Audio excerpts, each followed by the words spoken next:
Tell me, what is residence and why do we need residence? Those are good questions. So residence is...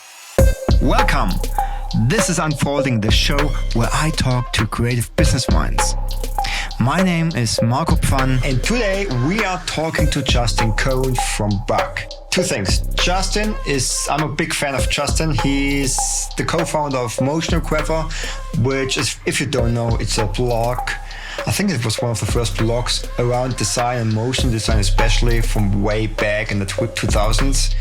And the other thing is, Justin is now working at Bug. Bug is the biggest animation studio in the world.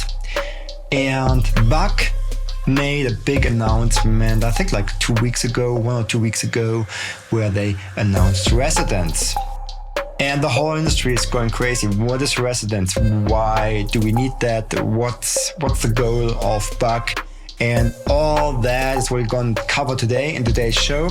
So stay tuned. It's going to be an amazing show. And just one little hint for the conversation, for the talk we have, is that residence is actually going to change the way the creative industry works. So enjoy the show. What I want to talk to you about today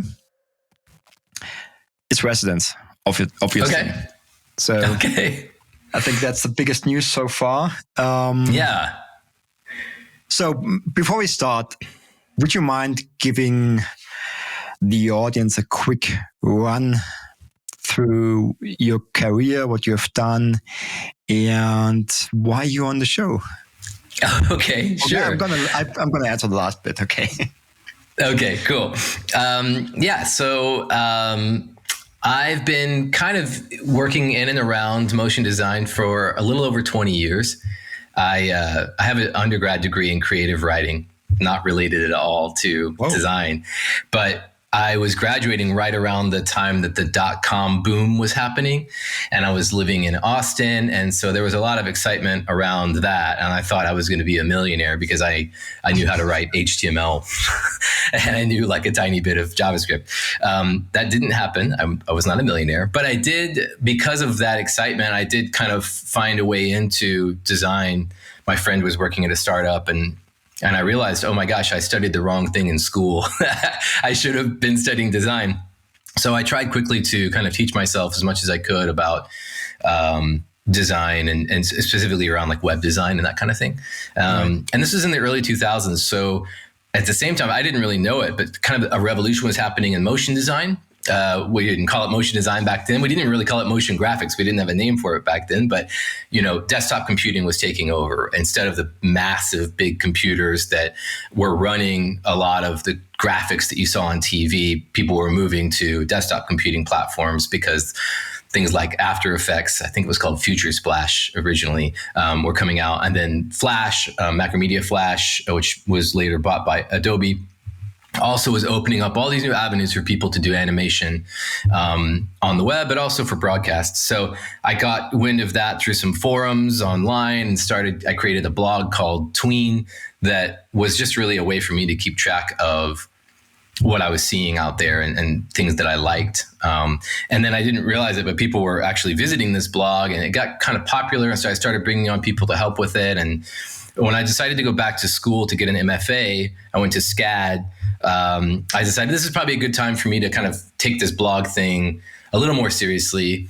And so I created Motionographer, and this was like April of 2006. And Motionographer became pretty popular over the next few years. We started getting like up to the point where we were getting maybe 1 million visitors a month from around the world. And it gave me a lot of opportunities to speak and meet people and put me on the path that I'm on now, which is pretty non-traditional in the sense that, I've had different roles. I've been a creative director. I've been a designer, an animator, a producer, an EP, all the roles. I'm not really good at any of them, but it's been good experience, just because of the way that I've seen the industry through those lenses. I took a break when I left Motionographer. My partner and I kind of grew in different directions. I had a business partner, And so I left Motionographer and F5, which was a festival we created, and the Motion Awards, which is an award show we created. I left all that in 2017, I believe, and took a break from the industry for a couple of years. I did web development full time in the finance industry, which is weird. And that was a great experience, though. And then came back to motion design by working at first an architecture firm called Gensler, which is a huge architecture firm, doing design direction there for experiences. And then I came to Buck, and they were like, what do you know, they kind of knew what I was good at, what I was interested in. And so they built a role around that. And I've been doing that now for about 2 years. So my role is Director of Communications Strategy, which is kind of a made up role, but I oversee internal and external communications, a lot of cultural stuff, special projects every now and then. It's just an awesome kind of catch-all role that I have, where I get to report directly to leadership, but work with people across the entire company, across all 4 offices. And now with the launch of Residence, our kind of newest project, newest company, I'm working heavily with that group as well. Thanks. I love it. That was very thorough. So sorry, it might have been a little long and a little boring. I can tell you have done this quite some time. So I'm going to give a little context to what you said for anyone that doesn't know Motionographer or Buck. So Motionographer basically was, I would say, was the first creative community, so to speak, wasn't it? Back in the days. I mean, it was... Facebook was coming out, and then you came out. Yeah, I think I would give that to mograph.net, which I think is still around. It's a forum, and that's really where I got started. It's where I learned everything about the industry that I learned was through this forum called mograph.net, and a lot of the active contributors there are still active in the scene. I think I kind of built Motionographer on top of some of that stuff, at least initially, and then it became its own thing. But yeah, that was, I think, the first real forum, real community that I knew of. Back in the days, it was a great space for inspiration, right? You had this like top of the cream or crop of the cream, how you called it. The cream of the crop, yeah. Oh gosh, I forgot about that. Yeah. And the best. So, but we're not talking about Motionographer today because it's an amazing thing and it's a whole podcast episode. But what I want to talk to you about today is Residence. And Residence, as far as I got it, is a network of pretty much the best animation, also sound studios out there. And you're now working at Buck, and I want to give a little context around that. So Buck is the biggest animation studio in the world. And I think you have more than, 600 people on staff. Is that right? Right. Yeah. Across 4 studios in 4 offices. Yeah. That's in Amsterdam. That's the main office, headquarters. Where's that? Los Angeles. That was the first office. Then New York was the second one. And then the third one was Sydney. And the newest one is Amsterdam, which is about a year and a half old, I think, something like that. Maybe almost, about a year and a half old. So, and now we're coming to the juicy part. Tell me, you recently announced, and that's why we are only having this podcast now and not a week earlier. So you recently announced Residence. Tell me, what is Residence and why do we need Residence? Those are good questions. So Residence is maybe the simplest way to think of it. It's a company that's owned by the companies that are part of Residence, the companies that are in Residence. And it was an initiative that was dreamed up by Buck, but really it's now going to be driven by all the companies that are part of it. I've got somebody mowing the lawn right outside my window. You can probably hear that. Sorry. This is the joys of remote. So yeah, it's kind of like a mix between what you might think of as a holding company in the advertising world, except it's much smaller than any holding company, that you might have heard of. And then it's like WPP is a big one in the advertising world. Yeah. But it's more of a co-op model in the sense that the businesses that are part of the network own Residence. So even though it was kind of, as I said, an idea from Buck, and initially the senior leadership, the executive leadership is Buck's leadership, it really is a collective effort. And so the companies that are in Residence right now are Buck, Then the first company that we actually kind of merged with was VT Pro Design. And you may not know them. They're based in LA, but they do best in class work for, I would just call it experience design. They specialize in creating really immersive kind of theatrical experiences, usually around, entertainment properties or well-known brands. The one thing they did recently to promote the movie The Gray Man that came out on Netflix with Ryan Gosling and Chris Evans, I think, was they created they crashed a bus into a building and created this whole escape room challenge, and people were being followed by drone cameras, and it was amazing social media experience. This was at Comic-Con in San Diego. They do really cool stuff like that. So they were the first, really, and kind of a guinea pig in a way. And then last week we announced this bigger launch, kind of this.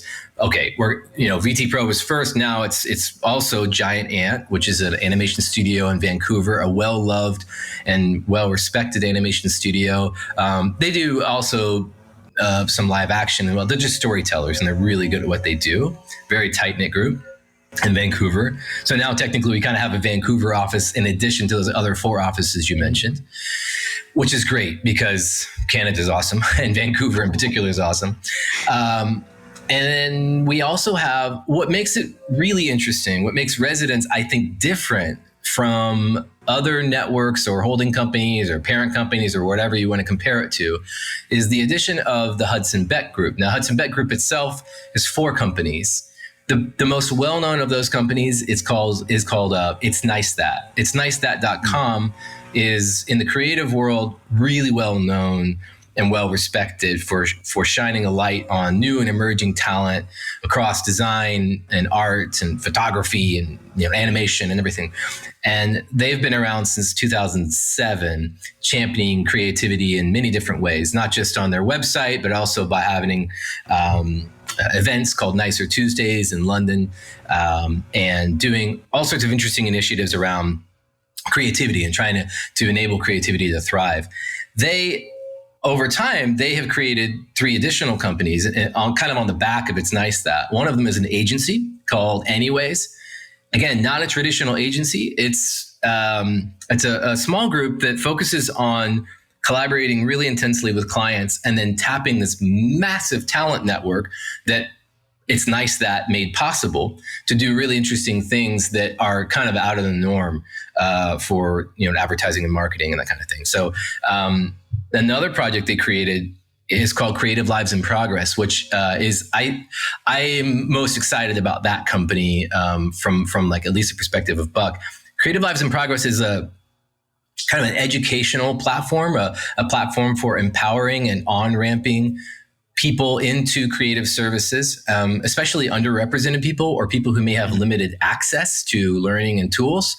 So it's kind of a place to level up, to learn what you can do in creative services across a huge range of jobs and opportunities. And companies, basically buy in as mentors and get to do portfolio reviews. And there's a bunch of interesting initiatives that Creative Lives in Progress is working on around empowering people from all walks of life to enter the creative world. And then lastly, they have a job board called If You Could Jobs, which is really popular in London and the UK. And we're hoping to expand its reach globally. And that's one of the reasons that Hudson Beck Group joined Residence is not really to change anything they're doing, but just to scale it up. So they'll be part of our kind of infrastructure, and they'll have resources that they didn't have before in terms of people. For one thing, we've got a lot of creative people who can do a lot of different things, and then funding new ideas and new initiatives. All of these companies in Residence are very entrepreneurial. Nobody's walking away. This wasn't a case where nobody got bought out in the traditional sense. Nobody's letting go of the reins of their companies. The opposite, actually. What this is an opportunity for everybody who's in Residence is to kind of double down on their vision as entrepreneurs and see what happens when they're part of an ecosystem of like-minded people who share the same values. So basically, Residence is a network, a collection of companies that work together. It's more like an ecosystem, right?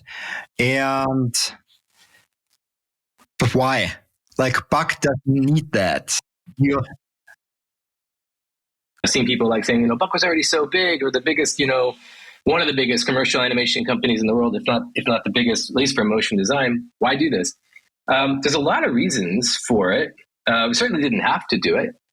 I think one of the reasons is that the owners and all of us, really, we feel like Buck has built something pretty special. I've worked a lot of different places, but I've never worked anywhere like Buck, where I feel like I'm surrounded by people who are incredibly capable, but also incredibly nice and supportive and open. And the turnover at Buck is incredibly low. I think we're like between 3 and 5% annually. In our industry, the average is probably more like 20 to 30%, right? People jump, they just move all the time. And so we figured out some things. I'm not going to say we've solved, everything, but we figured out a few key things about creating a place that attracts and retains really great people. And so there's also this kind of feeling that like, well, when the partners are done, they don't want it to be over, right? So this is one way to kind of create something that lives beyond really any of the founders in the network. This should be able to continue on and on and on and on. That's the hope, at least. So that's one thing. Another thing is that, the industry has changed quite a bit, is changing quite a bit. There's been consolidation happening in different ways. Clients have gotten pretty good at creating in-house studios. And the bigger the client, the bigger the studio, but all the big tech companies do this, including Apple, Facebook, or Meta, Netflix, Google. They're great at creating these in-house teams that produce a lot of the work that used to be done by studios, like Buck. Mm. So that's been challenging. It makes total sense that they're doing that. But it means that those big companies are taking a lot of the talent too. And so we have realized that what is key for our longevity and for the success of everybody that works at the companies in residence is talent. It's everything, getting the best people, the right people, and then keeping them around, keeping them happy, giving them opportunities to grow, whatever that might mean for them. Sometimes that just means creative opportunities to do fun things and cool things. Sometimes it means career opportunities, giving them multiple pathways to pursue, right? If you're at a small company, 12 people, 15 people, you're going to have very, very limited opportunities, both in terms of creative opportunities and in terms of career opportunities. That can be okay, right? As long as people know that kind of coming in. But at a small company, there's not going to be a lot of turnover up high. So there's not going to be a lot of opportunity for people to grow into more senior roles. So with growth, as long as it's done right, comes new opportunity for everybody in the company, at least in theory, right? So we were like, okay, well, if we create this network with all these different, kind of complementary companies and initiatives, mission-driven companies and those kinds of things, it creates a kind of almost like an art school, like a giant art school where you can go and you kind of pick your path and you can say, well, I want to focus more on this. Maybe you want to get into more like strategy. Well, we have our own strategy team at Buck, but then if you want to go like, well, how does the agency world work? Well, then you can maybe you'll kind of work on something with Anyways Creative, the agency I mentioned earlier that's part of the Hudson Beck Group, which is now in residence. Or you want to work on games, you want to pitch TV shows, maybe you want to do experiential work with VT Pro Design. We're creating this kind of wonderland of creative opportunity that is, you can't do that alone. It's really hard to do that as one company and still maintain any sense of focus. So Residence allows this huge array of opportunities, but still keeps like it cohesive. And so, and some of these companies are going to be more independent than others, and some will get closer to Buck. And so over time, this will kind of congeal, and it's not done, by the way. We're going to be adding more companies to Residence over time. The idea is to create this unprecedented kind of opportunity for growth that even our clients who are kind of taking some really good talent, they're not going to be able to do that either. Now they'll be able to offer other things, right? And depending on who you are, maybe it makes sense to go work at Meta and not, for a residence company. And we have no problem with that, obviously. Like we encourage people to pursue whatever makes sense, but we wanted to at least know that we were trying our best to attract and keep the people that we already have, and looking forward that we're going to keep doing that. Hopefully, even when we're dead and gone. That's amazing. It's awesome. Sounds good, right? Sounds good. It's all new. Like part of the problem with this, like from a communications perspective, where I come from, is I have never seen a precedent for this. So none of the words work. Like holding company, network, parent company, they're all gross and they don't really describe what we're trying to do. So consequently, there's been some confusion about it, which is okay. Anytime you do something new, in the history of new ideas, nobody ever just says, yeah, that's great, let's do it. Usually people are like, that's dumb, it doesn't make any sense, I'm confused, don't do it, back out, right?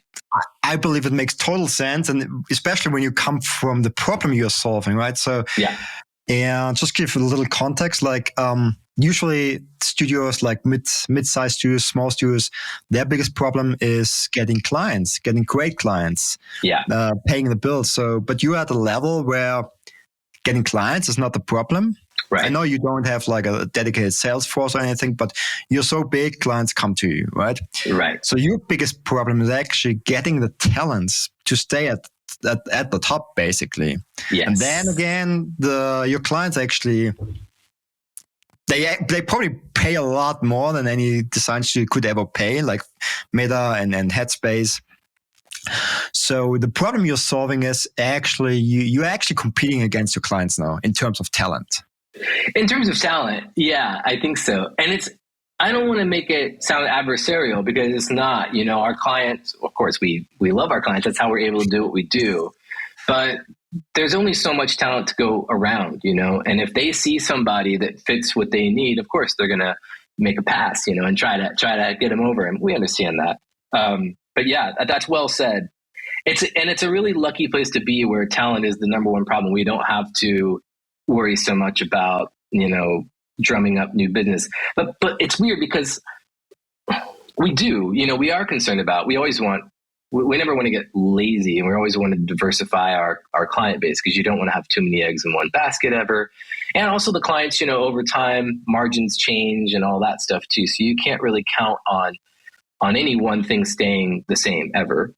I think our strategy has been, especially with the larger clients, you get in there, and this works for mid-sized studios and small-sized studios. It doesn't matter. We could be one person, but you get in there and you do the work and do it really, really well, but be smart and listen to the other things that are going on that they might need help with. So what tends to happen with us is we do really well with, some team at Meta or whatever. They're really happy with what we did, and they talk to somebody else on a totally different team, totally different area of the company maybe.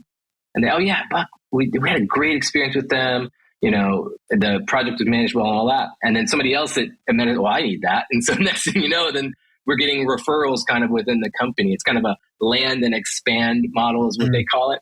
And that's worked really well for us. And it's also encouraged us to grow organically our skill set and our offering. So now we have a strategy department, which for a lot of motion studios doesn't make sense. You wouldn't have a whole team. Then you may have somebody who can do strategy, but to have a whole team for that, you got to be a certain size. But now we have a strategy department, and they're vital for not only delivering great work, but for this kind of idea of like expanding our influence within a company. So it's pretty cool to see that and to see that strategy working. But it all comes back to talent. If we didn't have the right people at Buck, we wouldn't be able to do this, strategy offering that we have. But we were so careful to hire the right people early on that it's working out now kind of, over time. So you talked about, you said something earlier that kind of I'm curious about. Mm-hmm. You said it's kind of like an art school. So are you like, I'm just assuming, are you developing some kind of training programs inside the company? Or is that also becoming like more like a community? Yeah. One of the like accessible from the outside too. Yeah, this is something. The idea of education in general is something that the partners. So there's three partners at Buck. It's still majority by those three partners.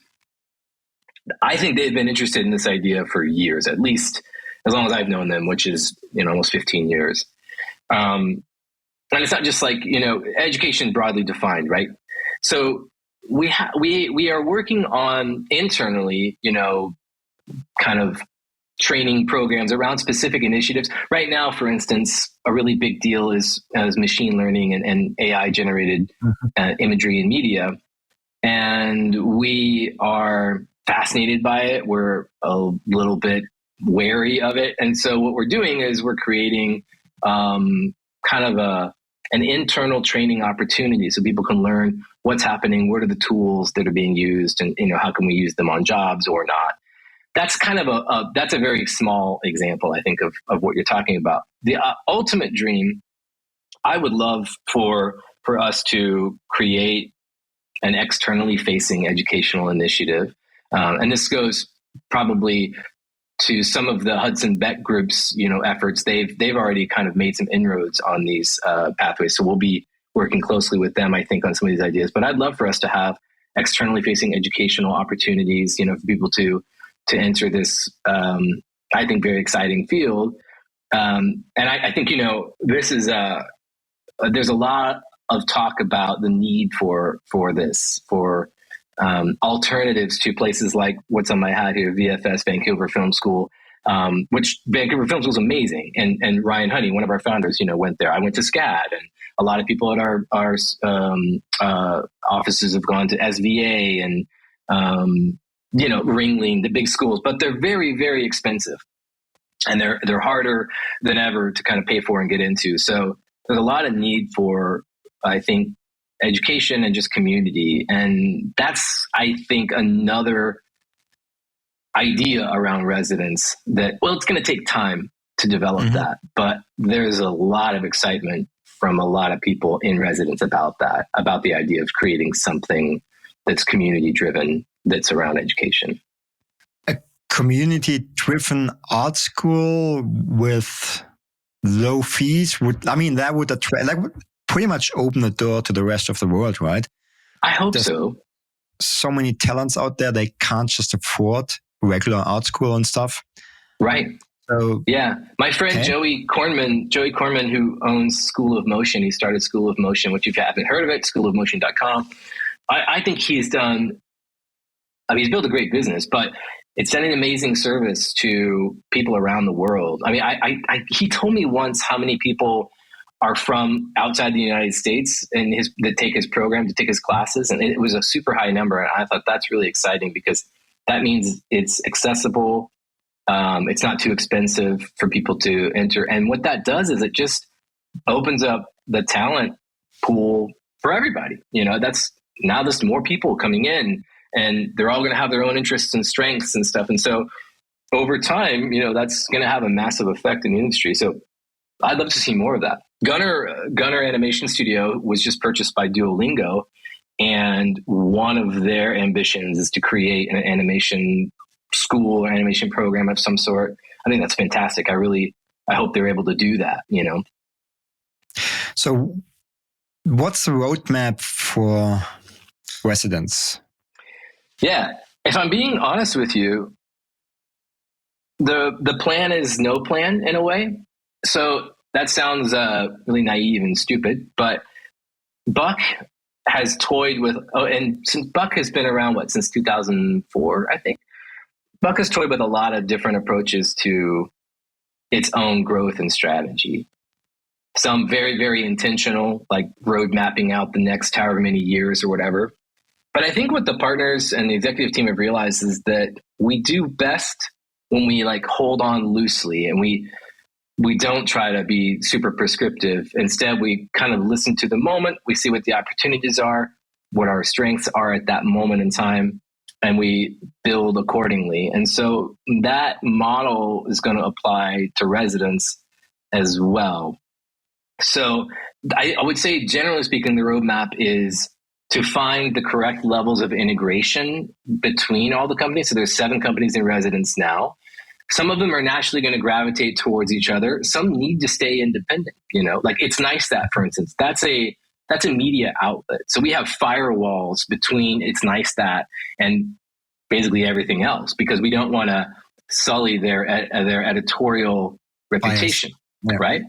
So they're always going to be kind of in a bubble a little bit. Now they have their own ecosystem that they'll be connected to and type, but some of the other companies are getting already closer and closer. VT Pro Design, for instance, we've been pitching a lot with them, co-pitching, these experiential things. And so, we're getting closer. And so I think the plan for residents over the next, let's call it, year or two, is to find those sweet spots of integration, build bridges where we need to, move companies closer where we need to, and let the kind of organic growth happen on its own. Not push it too hard. We're not going to push anything too fast. One of the things we told everybody internally when we were announcing this internally was nothing's going to change on day one. And that's true. We have this new name and this new thing, but we're taking our time and we're involving as many people as we can internally to make decisions in a very intentional way. So I kind of love it. I totally love it. It's the new entity you're forming. It's kind of a new business construct, a new business model, really. Mm-hmm. It's more, and that comes from your website, it's more people focused, right? This is like you actually want to focus on the people, on the talents. You want to create a space, not only for, it's a different time now. Mm-hmm. So talking about opportunities, what's lacking in the creative industry? Like what do we not see? Like what do creatives not see? That's interesting. Tell me a little more what you mean by that. Like, what do you mean? Like, what? Yeah. So you're creating, like, what's the kind of need out of creating this kind of art school? There are plenty of art schools out there. Right? It's not only about money. Like, we can access it on YouTube and stuff. Yeah. Yeah. And when I say art school, it's more of a metaphor of like the mentality that we want to have, and this really came from our Amsterdam office. Vincent, who runs our Amsterdam office, likes this, like, his studio is just like a learning environment. You're always, when we do happy hours in New York, we get drinks and we go out. When they have happy hours, they like make pottery and they do figure drawing. I'm like, yeah, you guys are fucking amazing. Awesome. Yeah, sorry, I cussed. That's fine. And so I love this idea. So it is a metaphor. We don't, when I say art school, it's not like an actual art school. It's not going to be programmed, at least not yet. But the thing that I see lacking is especially if you're younger and you're entering the field, right? You like design, maybe you like animation or something like that. It's hard to carve your own path because it feels like everything that you do is kind of dictating your next move, whether you like it or not. And so you, at least at the beginning, you kind of have to make a choice. Are you going to go client side or not? And so if you go client side, chances are you're mostly going to be working on product or marketing a product for a company. So to be specific, let's say you decide, okay, I'm going to go work for Meta and I'm going to work, they're going to put me on the Instagram team. And now I'm going to be working on Instagram, all the time. Well, maybe that's cool at first, right? And you can learn a ton from that. But at some point, you're probably going to get itchy feet. You're going to think, okay, I've been working with one brand, for however many years, and it's kind of a monoculture, and I'm ready to branch out. As a designer or any kind of creative person, you need to be challenged. You need to be brought outside of your comfort zone. And it can be hard to do that when you're on the client side sometimes, especially if you're attached to a specific product. It's a little easier if you're on the marketing team, maybe. But so at that point, you feel like, well, crap, I've been doing this for so long at Instagram or wherever you are, that now I feel that it's hard for me to move out of this and to grow. And I talk to people all the time who want to change. They want to try things new, but they're a little concerned, they're mid-career now and they're like, I don't know how to do this.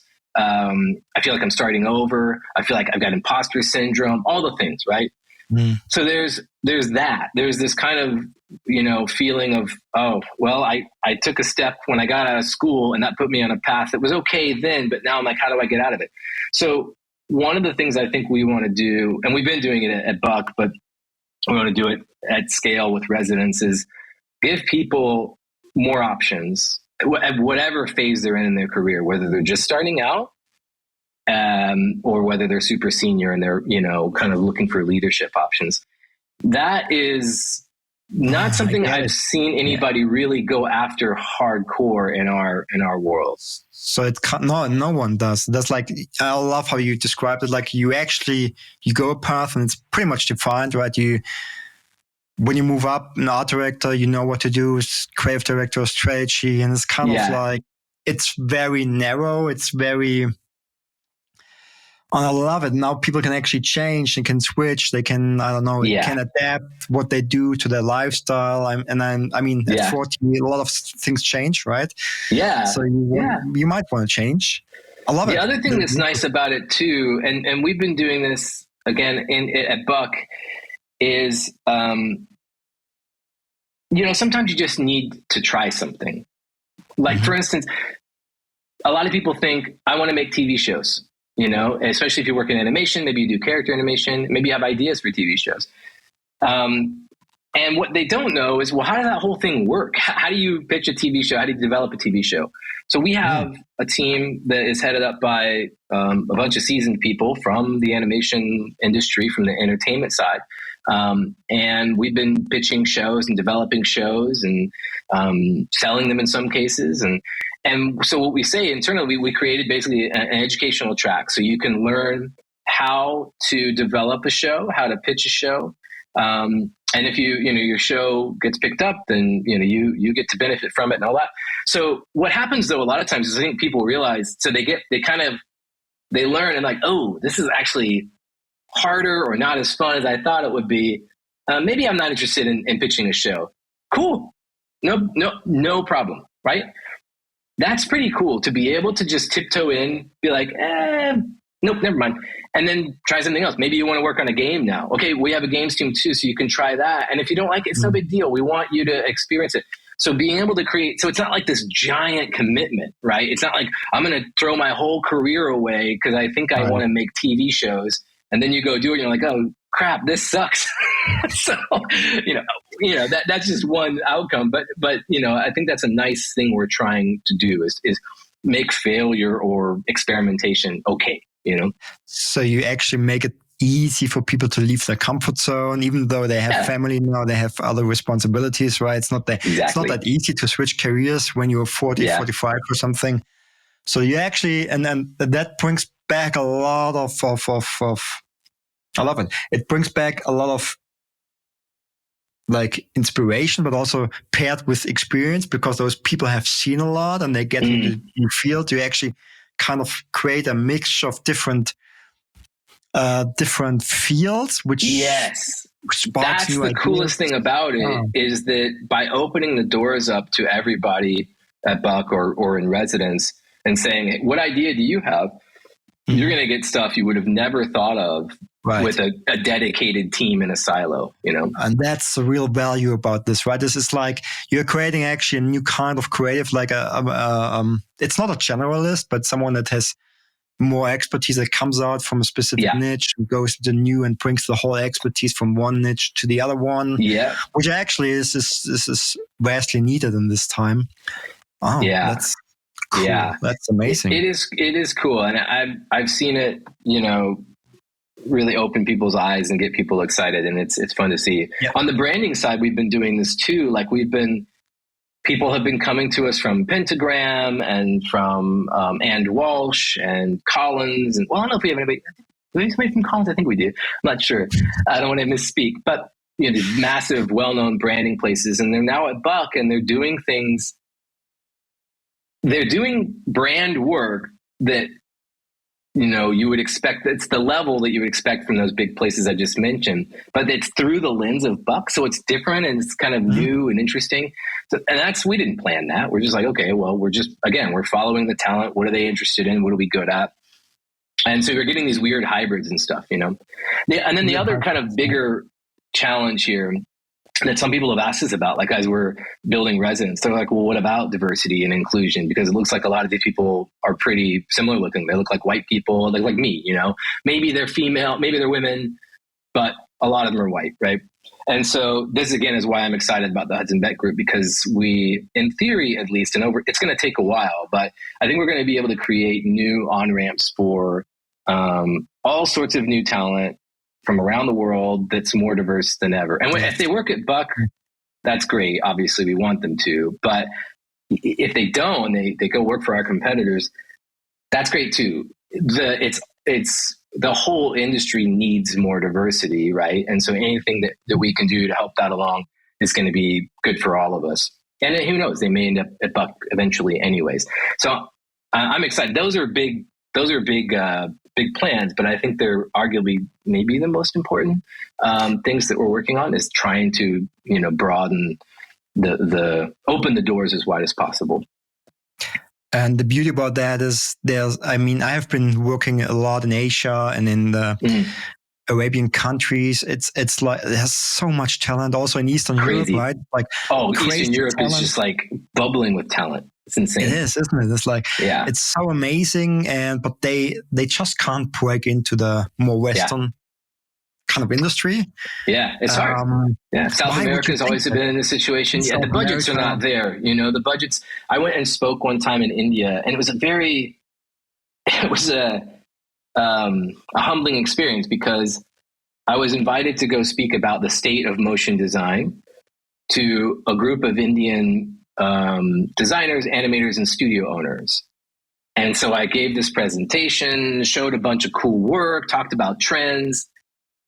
I didn't show a single project from an Indian company, right? Of course, I didn't think about this, but after I finished my talk, this guy came up to me and was like, I noticed you didn't have any Indian studios. And I was like, oh yeah, I'm sorry. He's like, well, I get it. He's like, the budgets are really low. When we do get, clients who are willing to pay for something, they just want us to kind of clone something else. They want it to look like, something else, some derivative thing. Oh yeah. And then when the budget is really big, they go outside of India. They go to some other company, in Europe or maybe in Australia or something to make that work.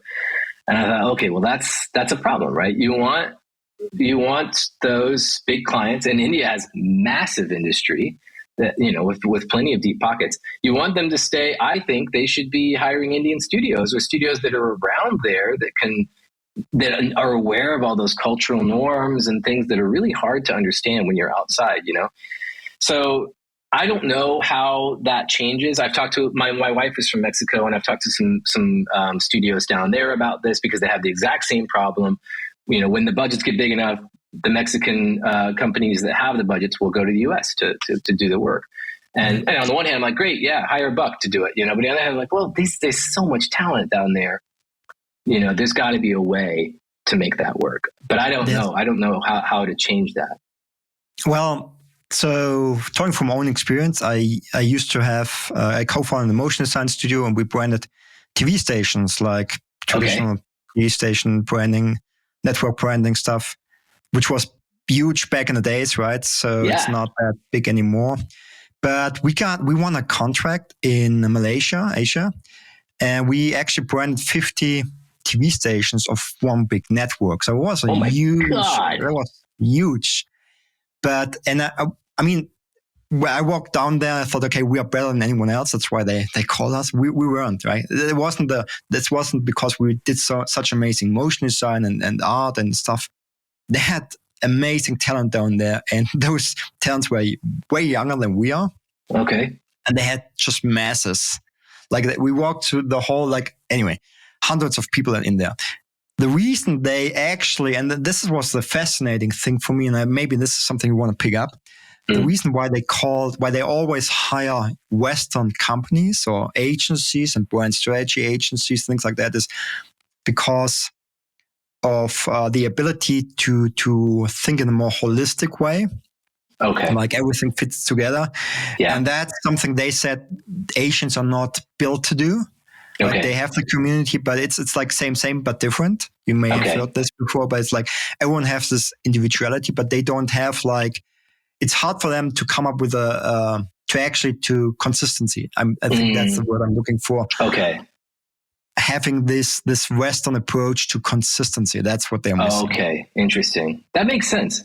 Another thing that I wonder, maybe you could tell me, is Western studios, especially ones that are like pretty confident, maybe been around for a few years, aren't really afraid to challenge clients either.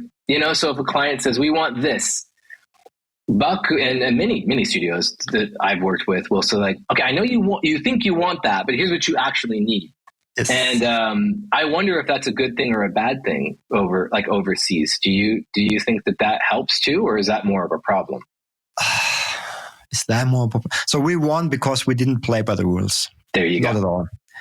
Yeah. And I think, especially, but on the other hand, everyone is looking to the US, right? Everyone is looking, like we did TV stations, so the briefing was always like one of the big stations, right? It had to be like a big TV station that they came out with a new TV opening, a new show. That was always in the briefing. But then on the other hand, it's like they wanted the bigness and then the size of that, the feeling. But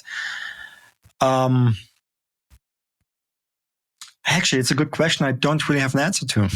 And it may not be a universal thing there, but I remember at one point when I was working for PsyOp a while ago now, about 10 years ago, I went to India, same trip actually. So I did my speaking thing, and then I was going around and I was kind of trying to figure out, like, should we maybe open like a production arm there? And, should we, because that was a bit of a trend at the time. It's like, okay, you have your team in India that can do a lot of talented people and they can do a lot of work, but it's cheaper. And so, maybe that's good for some clients and all that. And I talked to a lot of American studio owners who had operations in India. And the one thing that they said culturally, they said it's a little tricky because in India, and this may have changed, but they were like, there's a real eagerness to please. And that sounded great to me. I was like, well, that's okay, awesome. And they're like, well, it can be a problem because they'll kind of say yes to everything. And even when they shouldn't, maybe, or even when they can't deliver on something. Yeah. And they said, so you just need to be aware of that. And I thought, oh gosh, see, these are the cultural things that being an outsider, I'm not going to understand that. I need to know, internally, if that's even true, how do you deal with that? How do you, kind of build a business around that? It ended up, we didn't, end up building an Indian presence over there. But I thought that was interesting. I thought, oh gosh, every culture probably has its including the United States, it has its idiosyncrasies, that really have a big effect on the bottom line. And you need to know what those are and how you're going to, kind of roll with those things. It's a huge difference. Like, even though just speaking about the cultural difference between Europe and US, it's massive, huge. And it's like, as I always teach my clients, is in the US, it's always like you have this go west spirit, right? In the US, you sell the big dream, you sell what you could, like what you could create, and that's pretty much what you're doing at the moment. That you create something new, right? Yeah. That would never happen in Germany. And the reason for that is, like, in Germany, you don't sell the future, you sell kind of the past. What I mean by that is you sell the security, the safety net. It's like we had so many wars in Europe, and that's kind of just my perspective. That makes sense, though. Yeah. Yeah. So when you have wars, you don't trust your neighbor, right? It's like you need more safety, more security. Yeah. In the West, you all had the same dream: go west, and then maybe, manifest destiny. Yes. Yeah. That's kind of the thing. So, and then you go to the East, and it's like all is so vibrant, different flavors. It's much more like, and like, seriously, like when we worked a lot around the world, around the world back then, it's like understanding the culture. That was the biggest part of the job, because when you come in with this Western mindset, you're failing. Yes. Yeah. I was introduced to this when we opened our Amsterdam office, because I was talking to Vincent Lammers, who runs that office. He's our executive creative director there. And he was like, we have to be careful here, because we don't want Buck to be this big US presence in Europe. He's like, that's going to be gross. People are going to want to run away from that. Yeah. And I was like, well, okay, tell me more. He's like, it can be, it looks like a big colonial effort, coming over to Europe. So he was very careful and he's still careful when he builds his teams. I think we only have one American in that office, and there's about, I don't know how many people are there, 35, something like that. We have one American. I think everybody else is from everywhere, a lot of Europeans, but really all over the place. And it is very much its own culture, that office, because you don't want to have that, kind of like stereotypical American, It happens so fast, right? It's like, especially if you, it's an effort to hire someone from abroad. You have to support them with a visa. You have to actually integrate them into the culture because it's not easy for them, and then things like that. So it's hard. It's not an easy undertaking. It's true. We have, I don't know what the latest number is, but we have an enormous number of people on visas of different sorts, and we realize like these folks who are from all over the world, who have been moved now to some, different country, different city, different culture, they all need each other too. They need to know that they're all in this together. So we have a group we have different employee resource groups, is what they call ERGs. I think we're going to rename these soon. It sounds so corporate, but they're like, we have a group for, it's called Black at Buck. That's for all of our kind of Black and African-American employees it's a safe space, where they can say whatever they want, uncensored, and they have a budget to do enrichment and all those things. We have one for our international employees, which is, I want to say it's like half of the company. I don't know what it is. It's an enormous number of people, but I'm often concerned about, with COVID and all of us working remotely, the feeling of isolation that they must feel. Working in these foreign cultures and foreign places and not feeling connected to the people around them. So I hope that now that we have our offices open again and people are able to get back together, they're able to spend time together, because it's really important to be able to know that you're not in it alone, and that, wherever you are, you're bringing value and you matter and all that, but it's a really uphill challenge with everything being remote. Justin, I would love to talk to you for hours, but I also want to be respectful with your time. I guess you still have a full working day ahead of you. I do. I have a meeting in 1 minute. But 1 minute. I can be a little late. Yeah. If I may, one last question, because I didn't ask you this, and this is kind of important. Are you playing a role at Residence? So for now, I'll be working on my main role is, that I see it, is opening lines of communication between the 7 companies so that they're all aware of what each other is doing. That alone is a huge challenge, just to show, just so one company knows what the other one is doing at any given moment is going to be a multi-year effort. And so that'll be where I'm spending a lot of my time. And, we just launched our web presence and social channels. We got to figure out, what are those for? What are we going to do with those? Who cares really? And so there's a lot of work there. And so I've hired somebody to run communications for Buck. She is amazing. Her name's Charlie Jordan. And so she and I are working together a lot on that. And I'm spending a lot of time on Residence. I'd say probably 80% of my time on Residence now. Nice. Cool. So I hope we're going to hear more of Residence, more about you, your role.